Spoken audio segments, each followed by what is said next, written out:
We'll start by unpacking the main smart controller box. So if we open it up in here, we've got a few different things going on. We've got the main controller. It's got the rear harness mounted, so that'll just come out with 2 screws, 1, 2. Then we have the wire flags. So if you're disconnecting a traditional controller and putting on the smart controller, you put these on each of the wires so you can keep track of where they'll go on the new controller. And then over in the accessory side, we've got the connector that'll go on the wires. We've got 4 screws, which will allow you to mount the smart controller to the sauna wall. Then we have a couple things to make it easier for install. We've got a flathead screwdriver and a Phillips or Starhead screwdriver. So we've disconnected power to the sauna. There's obviously no display or power on here. What we're going to start by doing is removing the 4 screws that hold the traditional controller on.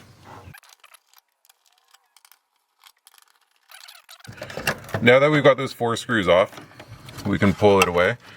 If we take a look at the wiring on here, you'll see there's one wire that's got 2 conductors in it. These will be for the temperature probe, so it's labeled on here probe. And then we've got another wire that has 4 conductors in it.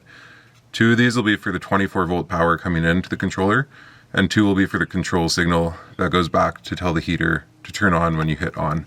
So what we're going to start by doing is putting wire flags on here so we can keep track and remember which goes to which when we wire in the new controller.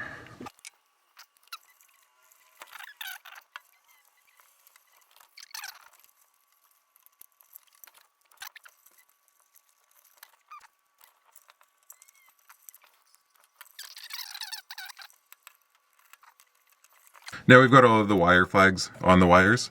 Depending on who wired your sauna or where you're located, the wiring colors might be slightly different. So that's why we strongly suggest using these flags. That way you can really keep track of which conductor is going to which on the new smart controller. Now we're going to disconnect all of these wires just using the flathead that came in your toolkit.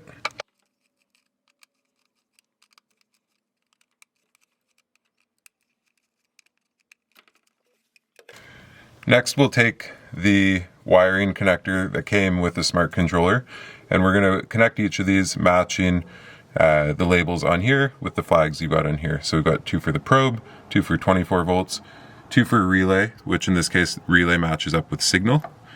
And then if you got the lighting package, that's where the lights will connect. What we're going to do first is loosen off these guys so you can actually see. Just so you can see in here how it opens it.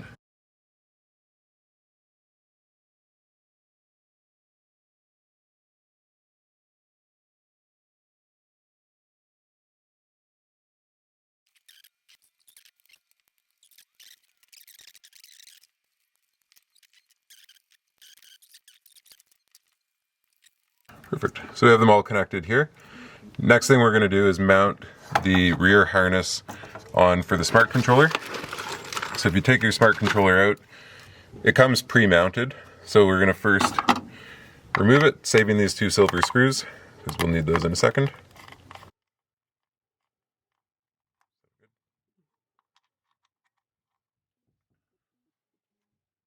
And this will pop out. I'm going to put this down for a second. Then this will mount on the wall. Really important here that you've got the brass threaded inserts facing up and down. You do not want it sideways. You want it up and down like this, because we'll need to mount the smart controller into those. Then we're going to take the 4 black screws that came with the smart controller and connect them 1, 2, 3, 4 to secure that to the wall.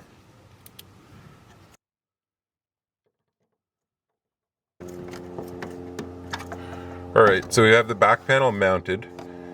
This is where, if you have the lighting package, you'll want to switch to our lighting package video so you can see how the lights get installed, because they're going to connect into these 2 ports. If you don't have the lighting package, then all that's left to do is connect the harness, pop it onto the wall, making sure as you do that there's no exposed metal or anything like that that's going to push on the circuit board, because that could obviously cause a short. So we're going to push that back, put it on, and then you're just going to have a screw from the top and a screw from the bottom, and then you can power on the sauna.